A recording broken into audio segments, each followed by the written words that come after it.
Hello, welcome back. We are reading Genesis chapter 7 in the Holy Bible. This is a continuation of the flood story.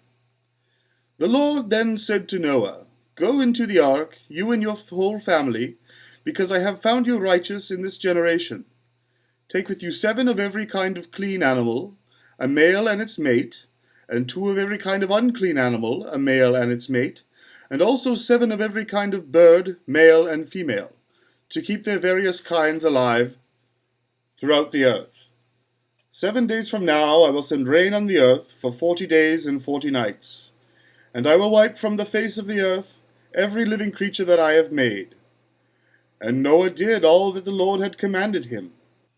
Noah was 600 years old when the floodwaters came on the earth, and Noah and his sons and his wife and his sons' wives entered the ark to escape the waters of the flood. Pairs of clean and unclean animals, of birds and all the creatures that move along the ground, male and female, came to Noah and entered the ark, as God had commanded Noah.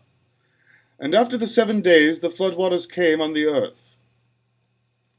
In the 600th year of Noah's life, on the 17th day of the 2nd month, on that day all the springs of the great deep burst forth, and the floodgates of heaven were opened.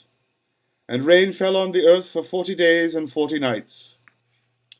On that very day Noah and his sons Shem, Ham, and Japheth, together with his wife and the wives of his 3 sons, entered the ark.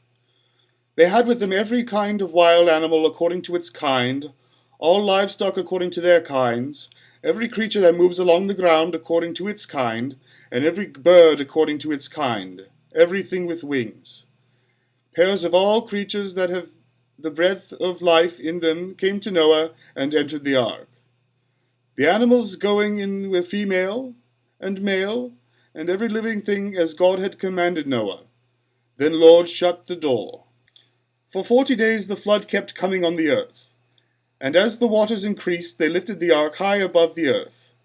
The waters rose and increased greatly on the earth, and the ark floated on the surface of the waters.